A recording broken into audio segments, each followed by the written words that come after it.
Assalamualaikum, kembali kita jumpa di cerita kehidupannya.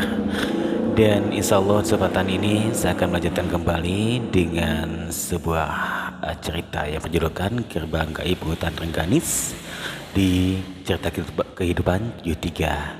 Untuk semuanya yang belum subscribe, ditunggu subscribe-nya. Dan saya harapnya untuk semuanya bisa membaca dari bab awal hingga selanjutnya.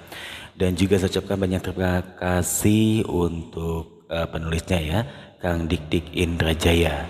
Dan juga untuk semua yang ingin membaca secara langsung, silakan aja masuk ke aplikasi Pitso.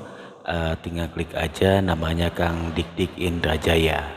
Oke, untuk semuanya biar percepat waktu, langsung aja kita akan melanjutkan dengan sebuah cerita Gerbang Goib Hutan Rengganis. Selamat malam dan selamat mendengarkan. Bab 14, Tertahan dua Algojo.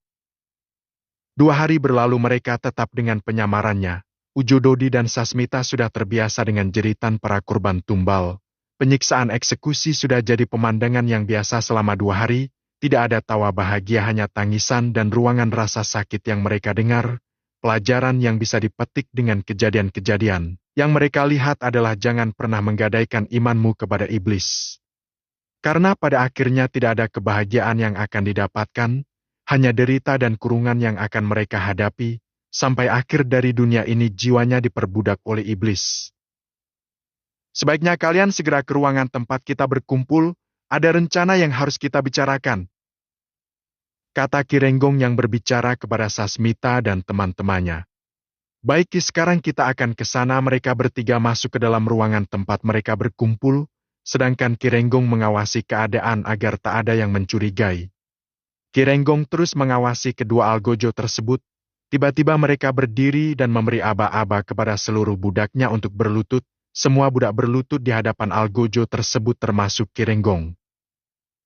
Kami akan melaksanakan ritual.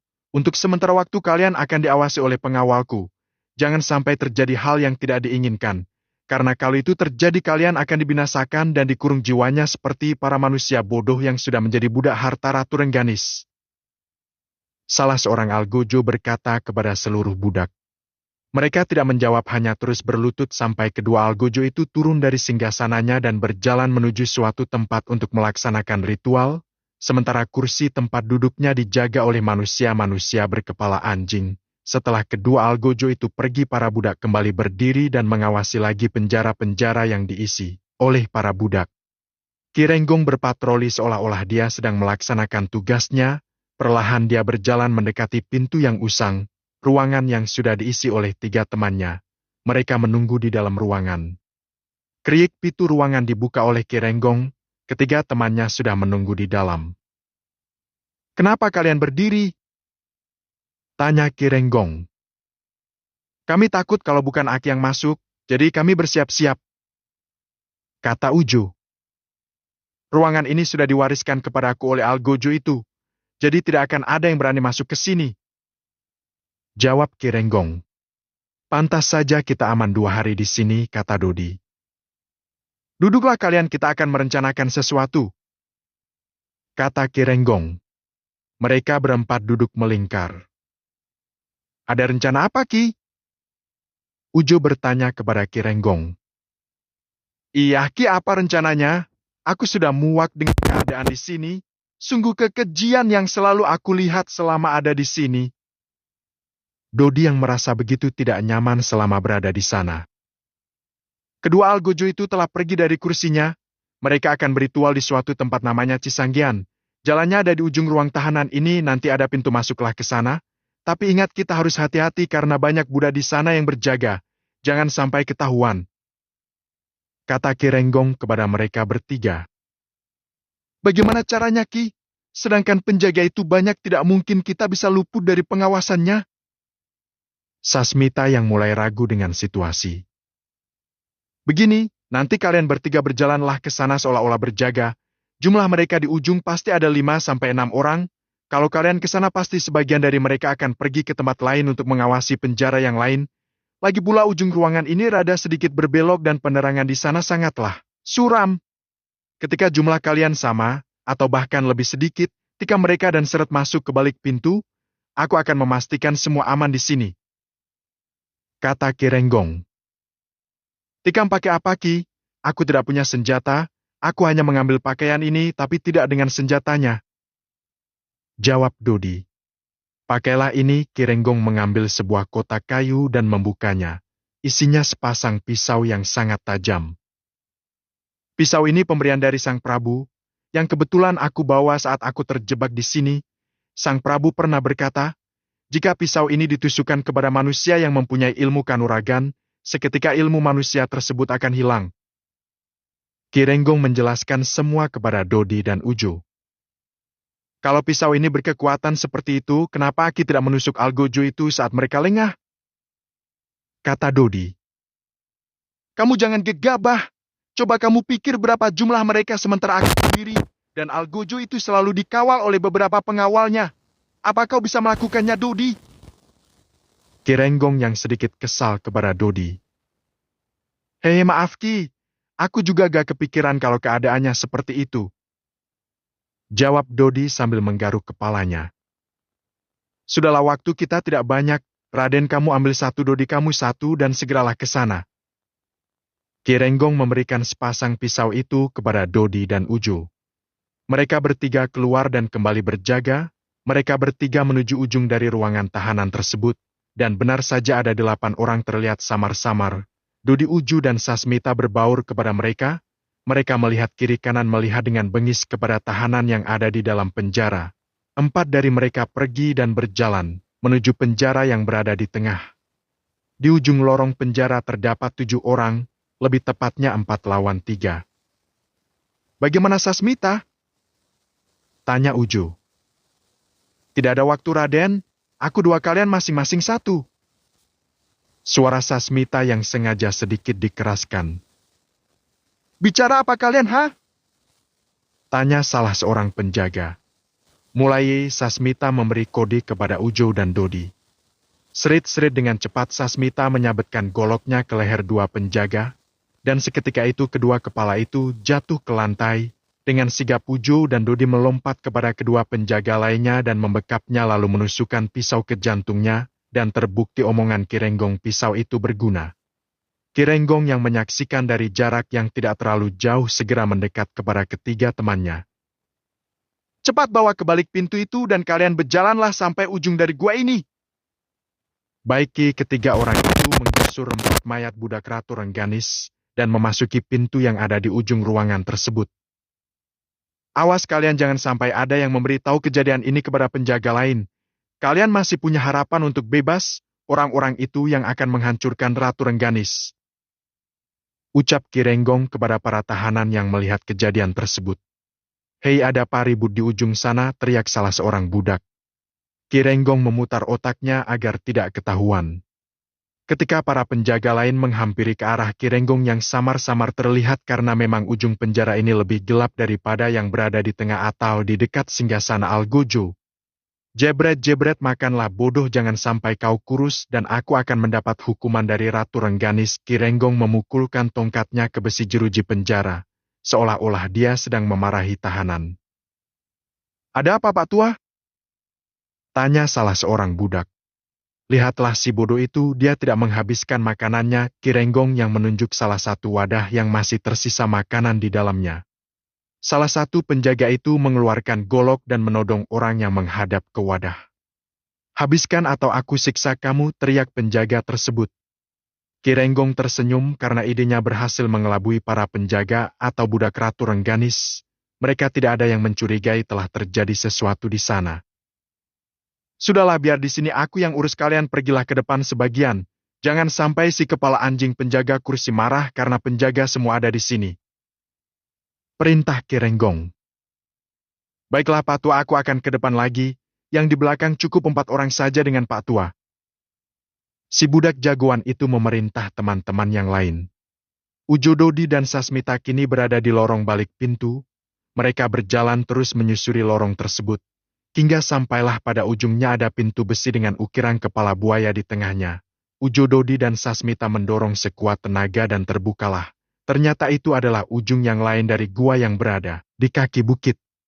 Mereka berada di sebuah tempat terbuka dengan dikelilingi pohon kering, namun sayangnya kedua algojo itu sudah selesai beritual dan mereka sudah membuka matanya dan melirik ke arah pintu gerbang. Kurang ajar penyusup, berani-beraninya kalian budak bodoh. Algojo itu berteriak dan segera melakukan tindakan. Keduanya mengeluarkan cambuk rantai dari balik jubah. Ciaat jebret mereka menyerang ketiga penyusup tersebut. Seketika Dodi Ujo dan Sasmita terjungkal berhamburan karena serangan cambuk tersebut. Bruk, aduh sakit sekali Jom Dodi yang tersungkur di atas tanah. Sementara Ujo mencoba berdiri kembali dengan pakaiannya yang robek dan dada yang merah akibat sabetan cambuk rantai. Sasmita mencoba kalah cepat dengan serangan cambuk dari salah satu algojo. Dodi yang panik mencoba melarikan diri, dia berlari ke arah lain namun rantai melilit di lehernya.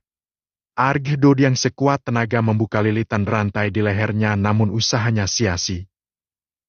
Gusra aak, gerusuk. Dodi diserat seperti seekor binatang. Dodi Ujo mencoba menyelamatkannya namun jebret cambuk rantai dari algojo yang satunya mengenai dadanya Ujo terpental jauh. Dan tubuh Ujo membentur pintu besi tempat di mana mereka keluar tadi. Mereka bertiga porak-poranda melawan dua algojo tersebut. Apakah mereka akan selamat ataukah akan menemui ajalnya? Atau mungkin mereka bisa keluar dari situasi tegang ini. Semoga tidak ada yang tewas di antara mereka bertiga. Nantikan bab selanjutnya. Bab 15, TRIWKRMA. Kakek Dodi yang terikat lehernya oleh cambuk rantai algojo, dia begitu merasa sakit dan susah untuk melepaskannya.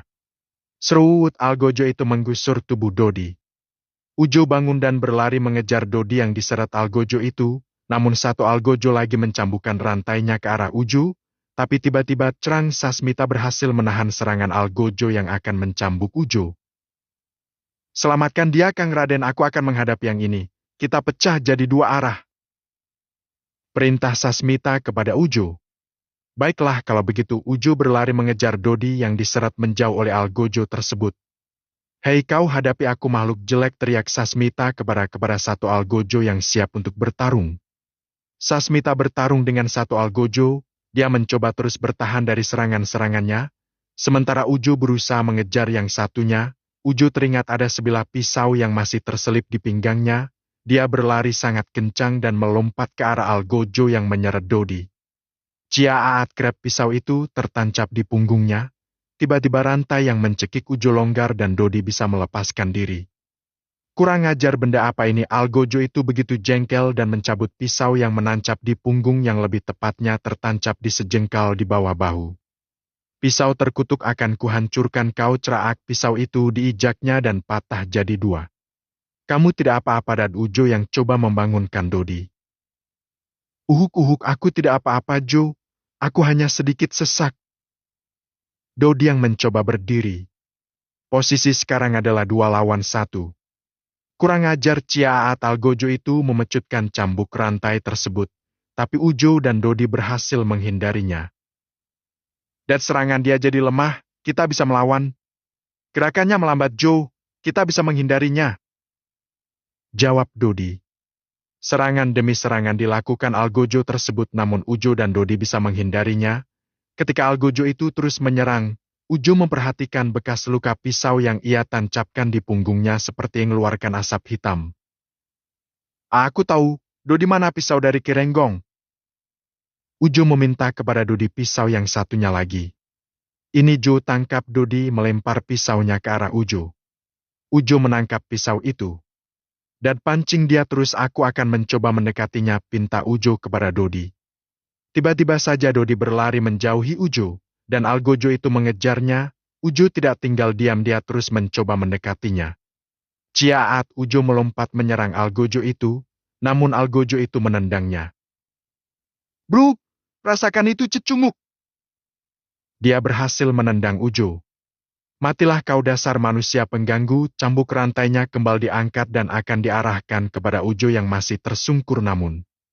Terak, ada batu yang menyambar kepala algojo. Rasakan itu makhluk jelek, teriak Dodi yang dengan semangatnya melempari algojo. Kurang ajar, Akan kubinasakan kau lebih dulu. Algojo itu berbalik mengejar Dodi, namun tiba-tiba, krik seketika Ujo menahan kakinya yang akan melangkah mengejar Dodi. Mau kemana kau, ha? Rasakan ini. Ucap Dodi yang mengacungkan sebuah pisau. Krep-krep-krep pisau itu ditusuk-tusukan ke betis sang Algojo sebanyak 3 kali. Sialan kau manusia, Algojo itu merasa kesakitan. Brek Algojo terjatuh karena sakit yang luar biasa di kakinya, rantainya lepas dari genggamannya. Dodi, cepat tangkap makhluk ini! Baik Job Dodi berlari mendekati Algojo itu yang sedang merasa kesakitan, dari luka tancapan di kakinya pun sama mengeluarkan asap hitam. Krewek Dodi mencoba mencekiknya dari belakang. Cepat hajar dia, Job Dodi dengan sekuat tenaga menahan dan mencekiknya dari belakang. Algojo itu meronta-ronta ingin melepaskan diri. Ciat, Krep, rasakan ini berdebah. Ujo menghunuskan pisaunya ke perut Algojo itu. Kurang ajar! Algojo itu meronta-ronta dan merasa kesakitan. Dari setiap luka dari tusukan pisau itu terus keluar asap. Kurang ajar, benda apa itu? Algojo yang mulai merasakan kelemahan karena banyak energi yang keluar dari luka-lukanya. Tancapkan lagi Jo pisaunya, teriak Dodi. Bas Ujo menancapkannya di bagian dada. Aduh, sakit, teriak makhluk itu. Bagaimana sekarang? Masih mau melawan? Teriak Ujo. Namun tiba-tiba mulut Algojo itu menganga dan mengeluarkan bola api yang melesat ke atas bukit dan meledak seperti memberi tanda bantuan. Dan ya, api itu adalah tanda untuk memanggil bantuan. Tiba-tiba muncul dari atas bukit. Dia adalah Kundil, si makhluk pemungut tulang. Dia melesat menuju Ujo dan Dodi. Dua jebret si Kundil menyundul Ujo dan Dodi dengan kepalanya yang begitu kuat karena mempunyai leher yang panjang. Keaci, aku datang, Tuan, ucap Kundil kepada Algojo itu. Hyuk Trang Sasmita berhasil menahan serangan Algojo itu, dan Ciaat Sasmita melompat setinggi mungkin dan mengarahkan tendangan ke dada Algojo.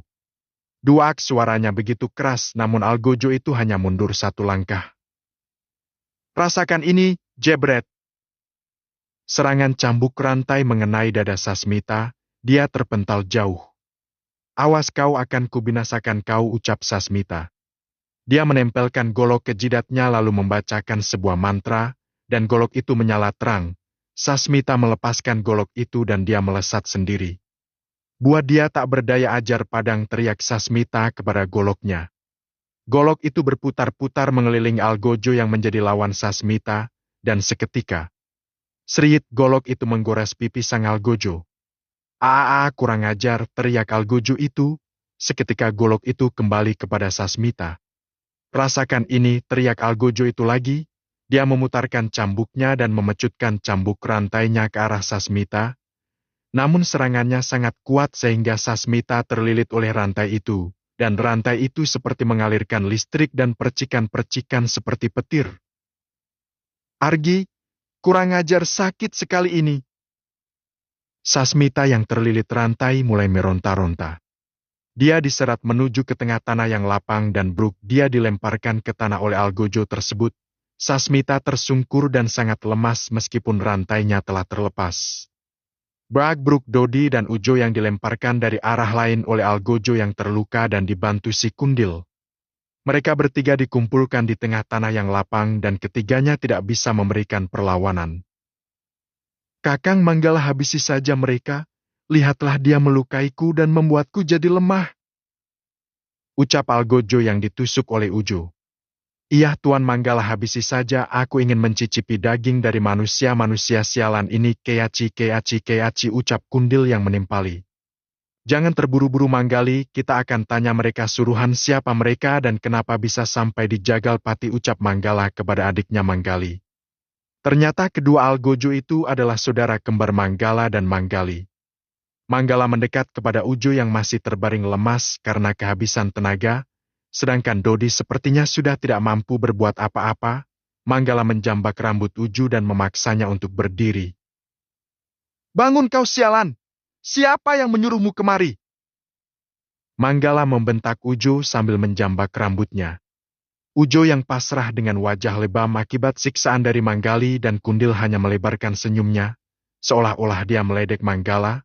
Entah dari mana asalnya keberanian itu semenjak berada di Jagal Pati Ujo sudah kehilangan rasa takutnya. Praak wajah Ujo ditempeleng oleh Manggala. Ujo meringis namun tetap menyunggingkan senyumnya. Manggala jengkel, dia merasa marah dan dipermainkan oleh Ujo. Mukanya yang hitam legam semakin seram dan telinga yang seperti anjing membuatnya lebih seram. Dia membuka mulutnya dan menunjukkan taringnya. Sekali lagi dia menggertak Ujo. Lagi-lagi Ujo tersenyum. Sekali lagi aku tanya, siapa yang menyuruhmu? Jawablah atau aku akan membunuhmu. Manggala kembali menggertak.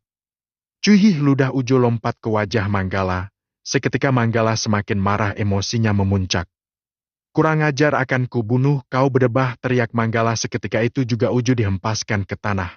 Manggala mencabut pedang yang ada di pinggangnya. Ciaaat, Manggala mengayunkan pedangnya dan akan memenggal Ujo. Namun hanya beberapa senti saja pedang itu hampir sampai di leher Ujo. Tiba-tiba, bum, Manggala, Manggali dan Kundil tiba-tiba terpental ke belakang, mereka tersungkur di tanah. Kini Ujo Dodi dan Sasmita berada di dalam bola perisai yang bening dan melayang di atas tanah. Walaupun mereka bertiga sudah tidak berdaya, namun mereka terlindungi oleh perisai bola tersebut. Kurang ajar apa ini? Manggali berkata dengan sangat kesal. Kundil hancurkan perisai pelindungnya cepat. Manggali memerintahkan Kundil menyerang perisai bola tersebut. Baik Tuan Keaci, Keaci, Keaci. Kundil melesat dan menyundulkan kepalanya sekiluat tenaga ke perisai tersebut. Jeduk krut, bukan perisai yang hancur tapi kepala Kundil yang pecah. Ya, Kundil sekarat dan meregang nyawa karena kehilangan kepalanya. Manggala dan Manggali melongo melihat kejadian ini. Mereka semakin heran dengan ketiga manusia yang ada di hadapannya. Kakang Manggala, bagaimana ini? Kundil telah tewas. Apa kita panggil ayahanda sekarang? Manggali yang mulai sedikit panik. Jangan dulu, Manggali, jawab Manggala. Dia mencoba beberapa cara namun selalu gagal. Hei para budak, datanglah kemari. Manggala memanggil para budak dan menghentakkan kakinya ke tanah. Dari balik pintu keluarlah manusia-manusia berkepala anjing dan diikuti oleh semua penjaga penjara di belakangnya. Hanya Kirenggong yang tidak ikut, dia mengintip dari balik pintu. Para budak, kerahkanlah semua kemampuan kalian, hancurkan bola ini cepat. Manggala menyuruh para budaknya untuk menghancurkan perisai itu. Namun tidak sahupun yang berhasil, malah para budaklah yang terluka dan bahkan hancur lebur. Tak sedikit dari mereka yang mati, ada yang kehilangan tangannya, ada yang kehilangan kakinya. Selain melindungi perisai itu juga melawan kepada siapa saja yang mencoba memecahkannya. Satu dari tiga manusia berkepala anjing pun tewas. Kurang ajar. Kekuatan macam apa ini? Manggala berteriak kesal. Sementara Kirenggong hanya tersenyum dari balik pintu. Ternyata kau benar, Sasmita. Anak itu adalah titisan Sang Prabu. Rengganis, waktumu sudah dekat. Kau akan hancur. Ucap Kirenggong dari balik pintu besi. Teriakan Manggala ternyata membangunkan Jagalpati yang sedang duduk tertidur. Ada apa ini? Jagalpati bangkit dari duduknya. Seketika dia keluar dari keraton Bajul Ireng, tempat di mana dia tinggal. Dia terbang melesat menuju Cisanggian, tempat di mana kegaduhan itu berasal. Minggir kalian semua, teriak Jagalpati. Seketika itu dia sampai di Cisanggian. Dia tiba di tengah-tengah para budak. Semua bertekuk lutut di hadapan Jagalpati. Wajahnya yang dikelilingi mata terlihat menyeramkan. Tidak nampak hidung di wajahnya, hanya mulut dengan taringnya saja yang terlihat. Kau membangunkanku dengan teriakanmu, Manggala, ucap Jagalpati kepada anaknya dengan nada marah. Maafkan anakmu, ayahanda, tapi aku merasa jengkel, ucap Manggala. Jengkel kepada siapa, anak bodoh? Sampai kau harus berteriak menebus keraton Bajul Ireng, ucap Jagalpati kepada Manggala. Lihatlah di belakangmu, ayah. Ada 3 penyusup dan aku tidak berhasil membunuhnya karena ada perisai bola tersebut, jawab Manggala kepada Jagalpati.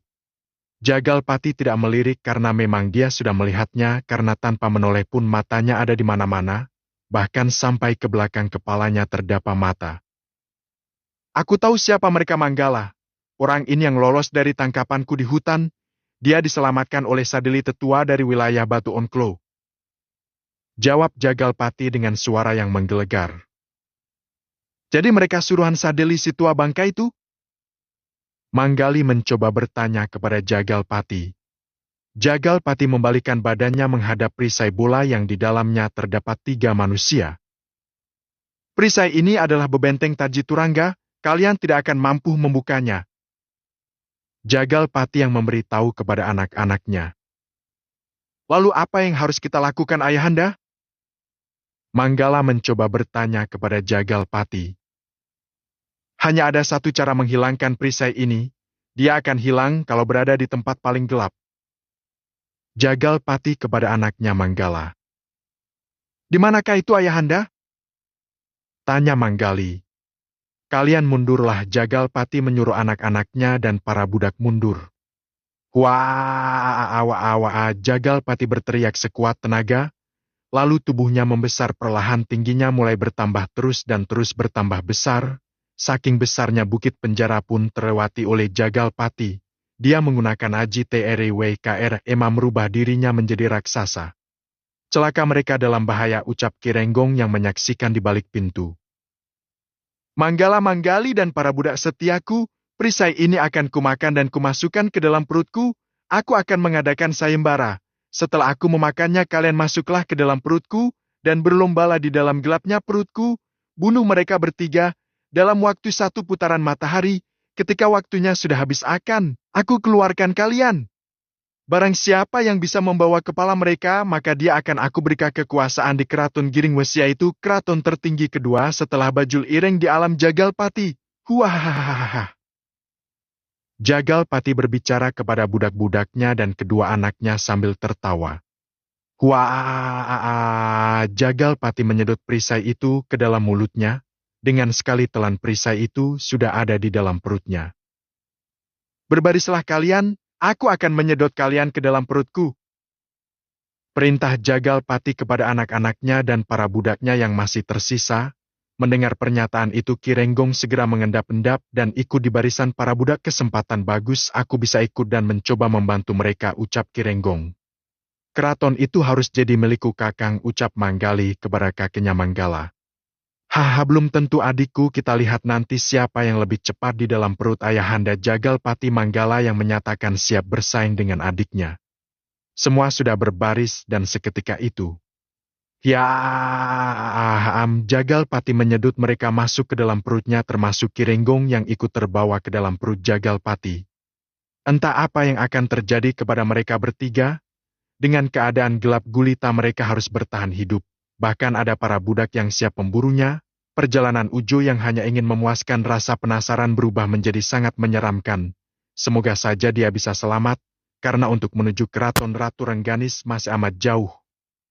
Bab 16, Pertemuan Pertama. Semua sudah ditelan ke dalam perut Jagalpati. Mereka tidak bisa berbuat apa-apa, hanya gelap dan gaduh yang mereka dengar. Mencoba bertahan hidup di dalam perut jin penguasa alam gaib Jagalpati tidak akan mudah. Dodi, Sasmita, di mana kalian? Teriak Ujo, suaranya bergema seperti di dalam sebuah ruangan. Di mana aku, gelap sekali ini?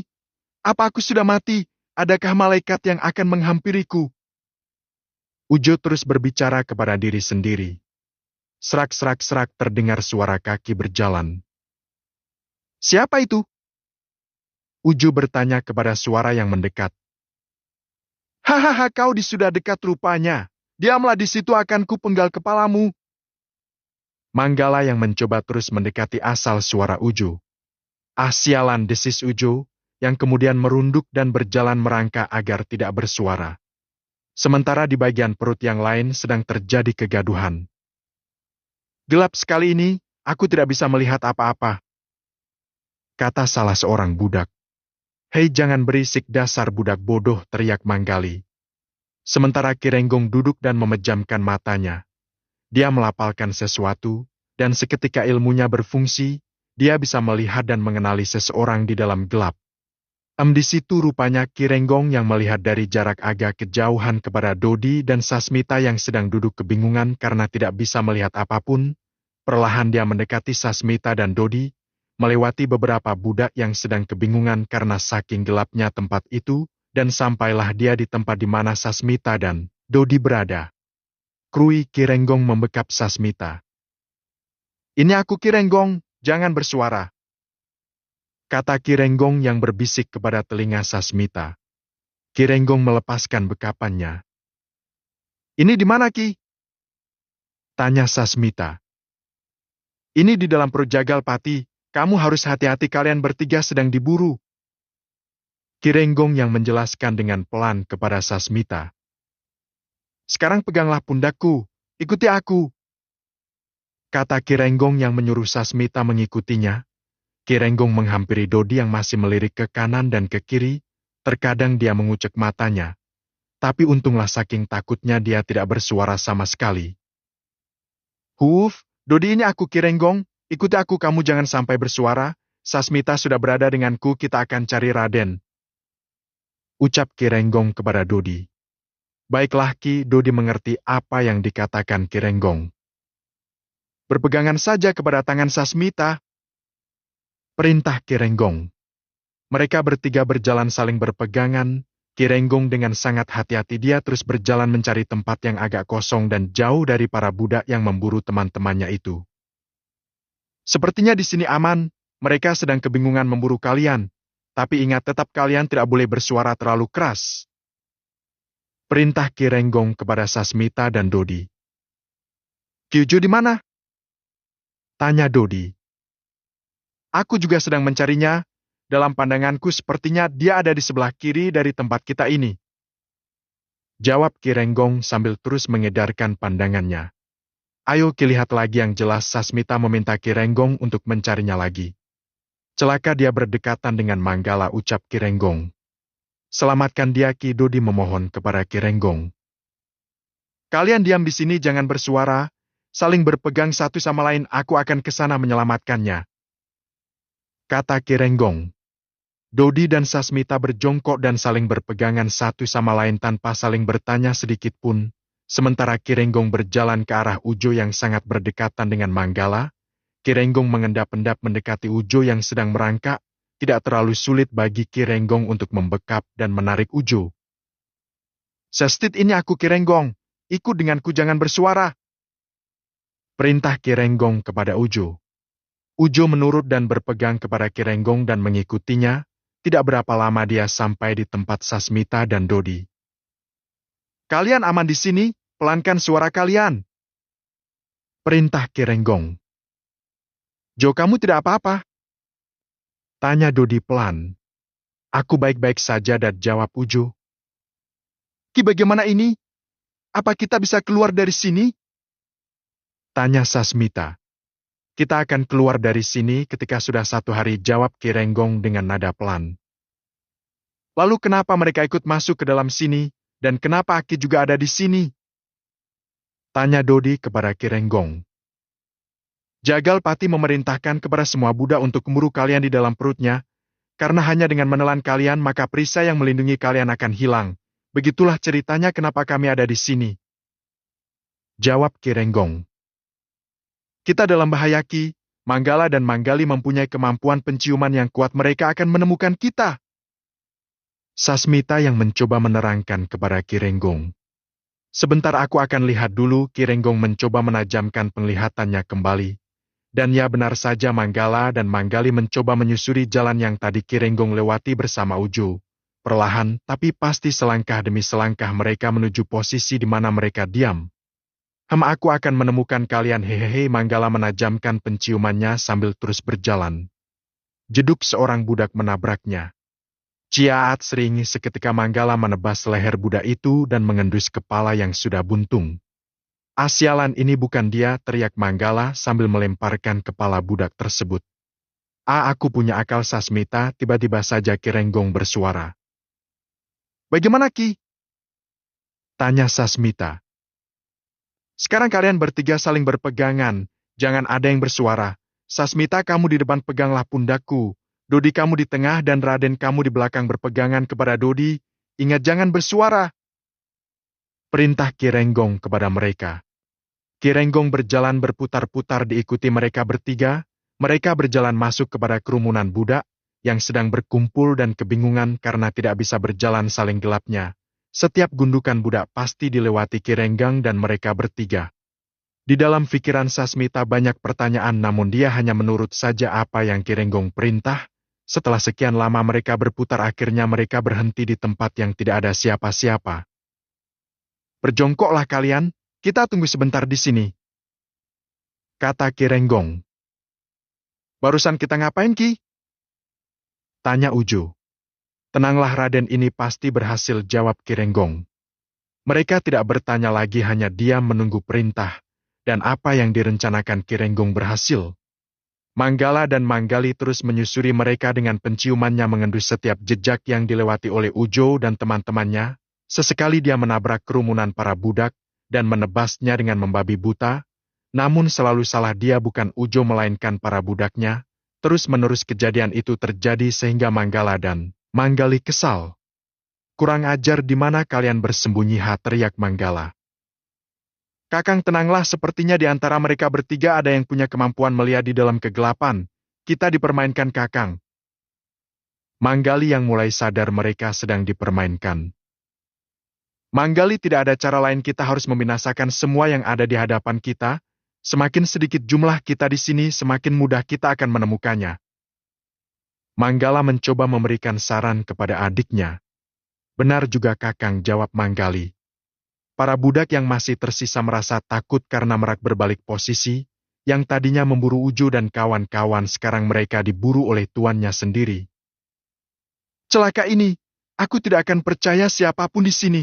Siapa yang mendekat akan kubunuh," salah seorang budak berkata dengan keras karena saking takutnya, dan akhirnya karena rasa takut berlebih keadaan semakin kacau, mereka saling membunuh satu sama lain tanpa pandang bulu. Hanya ada dua pilihan di dalam sana, membunuh atau dibunuh. "Keadaan sudah kacau, kita menepi di pinggir saja. Mereka sekarang saling membunuh satu sama lain," ucap Ki Renggong.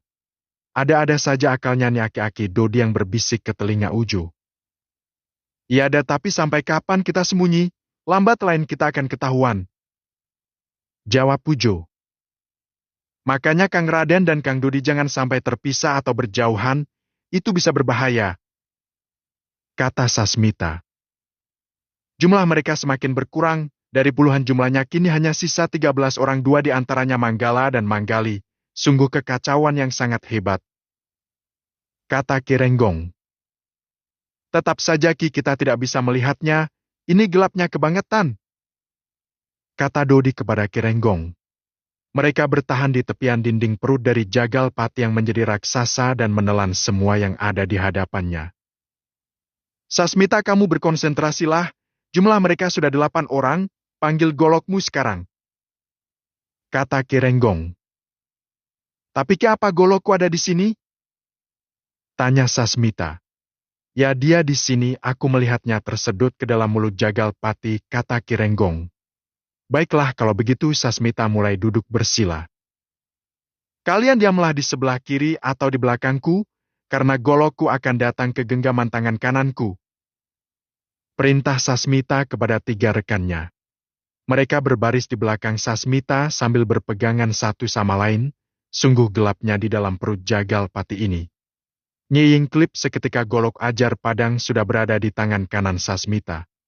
"Hei, suara apa itu?" teriak Manggala. "Kakang, ayo kita dekati asal suaranya." Manggali mengajak kakaknya mendekat ke arah suara yang ditimbulkan golok Sasmita. Semua hal ilmu kanuragan bisa dipergunakan di dalam perut jagal pati terkecuali yang menimbulkan cahaya, itu tidak akan berfungsi. Ternyata kalian di situ," rupanya Manggali memejamkan matanya dan mencium bau dari Ujo dan kawan-kawannya. "Manggali, konsentrasilah dan kejar mereka," Manggala menyuruh adiknya menggunakan penciuman yang tajam. "Ki, bagaimana ini? Percuma aku tidak bisa melihat mereka," ucap Sasmita. "Tenanglah Sasmita, kau masih bisa menggunakan ilmu telepati kan? Kita lakukan seperti ratusan tahun yang lalu. Berkonsentrasilah." Ki Renggong menyuruh Sasmita untuk berkonsentrasi. "Baik ya, akan ku coba," kata Sasmita. "Berdirilah, aku akan menjauh darimu, aku akan mengirim pesan ke pikiranmu Sasmita," ucap Ki Renggong kepada Sasmita. Kirenggong, Ujo, dan Dodi pergi menjauh dari posisi Ujo, lalu Kirenggong duduk bersila menatap pergerakan Manggala dan Manggali yang semakin mendekat kepada Sasmita. Di mana kau manusia sialan, hiukuk Manggala